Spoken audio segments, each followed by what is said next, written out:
السلام علیکم ورحمۃ اللہ وبرکاتہ حامدا ومصلیا ومسلما اما بعد۔ سامعین و ناظرین، قربانی کے فضائل و مسائل سلسلہ نمبر 7 میں آپ سبھی کا تہ دل سے استقبال ہے۔ آج میں آپ کی خدمت میں عیبدار جانور کی قربانی سے متعلق مسائل ذکر کر رہا ہوں، یعنی وہ عیوب کیا ہیں جن کی وجہ سے قربانی جائز نہیں ہوتی ہے۔ سماعت فرمائیں۔ سامعین، نمبر 1، سنگ، یعنی سنگ ٹوٹے جانور کی قربانی۔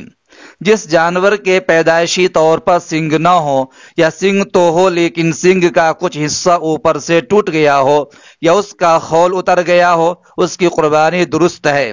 البتہ اگر سنگ جڑ سے ایسا ٹوٹ گیا ہو کہ ٹوٹنے کا اثر دماغ تک پہنچ گیا ہو، یعنی دماغ کی ہڈی میں سوراخ ہو گیا ہو، تو اس کی قربانی درست نہ ہوگی۔ نمبر 2، کان کٹے جانور کی قربانی۔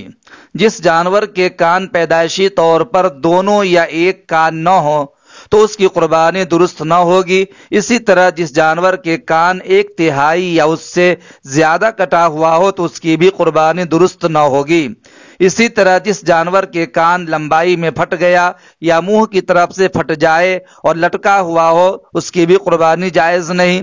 لیکن پیدائشی طور پر کان تو ہوں لیکن بالکل چھوٹے چھوٹے ہوں تو اس کی قربانی درست ہے۔ اسی طرح اگر کان تھوڑا بہت کٹا ہو تو اس کی بھی قربانی جائز ہے۔ نمبر 3، آنکھ، اندھے جانور کی قربانی۔ جو جانور اندھا یا کانا ہو یا اس کی ایک آنکھ کی 1/3 یا اس سے زائد روشنی چلی گئی ہو تو اس کی بھی قربانی درست نہ ہوگی۔ نمبر 4، دانت، پوپلے جانور کی قربانی۔ جس جانور کے دانت بالکل نہ ہو یا اکثر ٹوٹ چکے ہوں تو اس کی قربانی درست نہیں ہے، اور جس جانور کے 2-4 دانت ٹوٹے ہوں کہ اسے چارہ کھانے میں زیادہ دشواری نہ ہوتی ہو تو اس کی قربانی میں کوئی حرج نہیں۔ نمبر 5، زبان کٹے ہوئے جانور کی قربانی۔ زبان کٹا ہوا جانور جو چرنے پر قادر نہ ہو اس کی قربانی جائز نہیں ہے۔ نمبر 6، دم کٹے جانور کی قربانی۔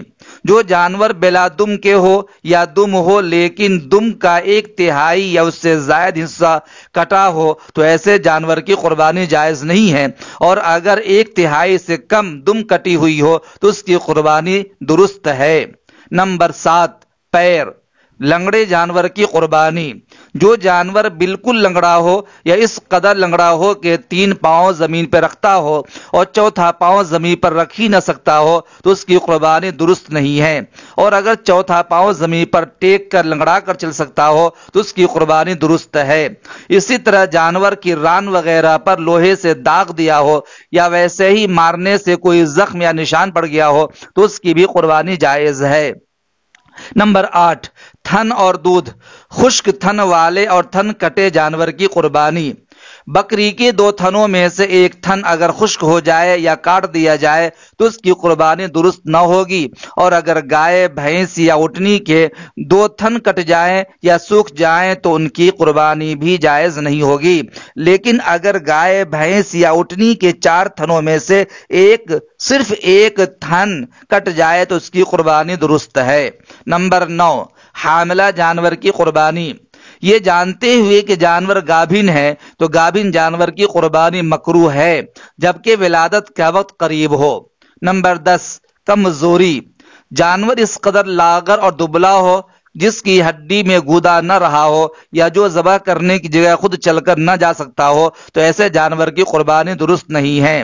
نمبر 11، بال، جانور کے جسم پر کوئی زخم نہیں لیکن کھال جل جانے کی وجہ سے اس پر بال نہیں جمتے اور باقی تمام اعضاء صحیح سالم ہوں تو قربانی درست ہے۔ نمبر 12، خصی جانور کی قربانی۔ عوام میں یہ بات بہت مشہور ہے کہ خصی کر دینا یہ عیب ہے، حالانکہ یہ اغلاط العوام میں سے ہے۔ یاد رکھیے، خصی جانور کی قربانی نہ صرف جائز بلکہ افضل اور مسنون ہے، کیونکہ اس کا گوشت غیر خصی سے اچھا ہوتا ہے۔ نمبر 13، خنسا جانور کی قربانی۔ خنسا جانور جس کے بارے میں پتہ ہی نہ چل سکے کہ وہ نر ہے یا مادہ ہے، تو ایسے خنسا جانور کی قربانی درست نہیں ہے۔ نمبر 14، جنگلی جانور۔ وحشی اور جنگلی جانور کی قربانی قطعاً جائز نہیں ہے۔ نمبر 15، قربانی کا جانور خریدنے کے بعد عیبدار ہو گیا تو کیا کیا جائے؟ یاد رکھیے، اگر خریدتے وقت جانور صحیح سالم تھا لیکن بعد میں عیبدار ہو گیا تو مالدار پر اس کے بجائے دوسرے صحیح سالم جانور کی قربانی لازم ہے، اور اگر فقیر ہے تو اسی عیبدار جانور کی قربانی کر سکتا ہے، دوسرے جانور کی قربانی اس پر لازم نہیں ہے۔ نمبر 16، قربانی کے وقت جانور عیبدار ہو گیا تو کیا کیا جائے؟ جو جانور پہلے سے صحیح سالم تھا لیکن قربانی کے لیے کوشش کرتے وقت اچھل کود وغیرہ کی وجہ سے عیبدار ہو گیا، پیر ٹوٹ جائے، تو اس کی قربانی میں شرعاً کوئی حرج نہیں ہے، قربانی درست ہے۔ یہ 16 مسئلے بیان کیے گئے عیب سے متعلق۔ امید کرتا ہوں کہ سارے مسئلے اچھی طرح سمجھ میں آ گئے ہوں گے۔